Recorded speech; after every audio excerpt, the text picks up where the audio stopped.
গল্পের নাম ১৪ নম্বর কক্ষ। কলকাতার এক পূর্ণ ছাত্রাবাসে ছিল একটি কক্ষ ১৪ নম্বর।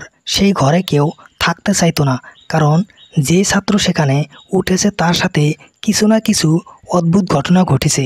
একবার রাহুল নামে এক নতুন ছাত্র সেই ঘরে উঠল। সন্ধ্যাবেলা পড়ার টেবিলে বসে থাকতে হঠাৎ খেয়াল করলো কেউ যেন পিছন থেকে ফিসফিস করে নাম ধরে ডাকছে। আপনারা দেখছেন দ্য ব্লগার ম্যান। ভ্রমণ, দৈনন্দিন জীবন আর মজার অভিজ্ঞতার গল্প পেতে এখনই চ্যানেলটি সাবস্ক্রাইব করুন।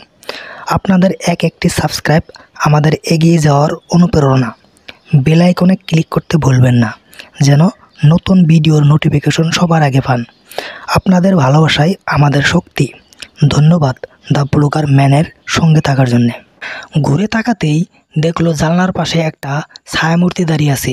রাহুল ভয় পেলেও সাহস করে এগিয়ে গেল, কিন্তু কাছে যেতেই ছায়াটা মিলিয়ে গেল। পরদিন রাতে সে ঘুমোতে গেলে হঠাৎ দরজা কাঁপতে লাগলো। মনে হচ্ছিল কেউ বাইরে থেকে ধাক্কা মারছে। রাহুল দরজা খুলে দিল, কিন্তু বাইরে কেউ নেই। এরপর থেকে প্রতি রাতে ঘরে অদ্ভুত আওয়াজ শোনা যেত, চেয়ার টানা, জানলা ধাক্কা, দেওয়াল নখ ঘষার শব্দ। একদিন ভোরবেলা রাহুল দেখল আলমারির ভেতর থেকে যেন কেউ বের হবার চেষ্টা করছে। আলমারির দরজা ফাঁক হতেই এক কালো হাত বেরিয়ে এলো। রাহুল ভয়ে চিৎকার করে দৌড়ে বেরিয়ে আসে। পরে জানতে পারে বহু বছর আগে সেই ঘরে এক ছাত্র রহস্যজনকভাবে আত্মহত্যা করেছিল। তারপর থেকেই ১৪ নম্বর কক্ষে নাকি তার অস্থির আত্মা ঘুরে বেড়ায়। আজও সেই ঘর তালাবদ্ধ। কেউ তার কাছে গেলে ফিস ফিস করে একটা আওয়াজ ভেসে আসে, আমি এখনও এখানে আছি। রাহুল ছাত্রাবাস ছেড়ে দিলেও কৌতূহল তার মন থেকে যায়নি।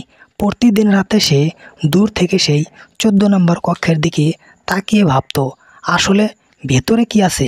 একদিন তার বন্ধু অর্ণব মজা করে বলল, চল আজ রাতে ওই ঘরে ঘুমাবো, দেখি ভূত আছে কিনা।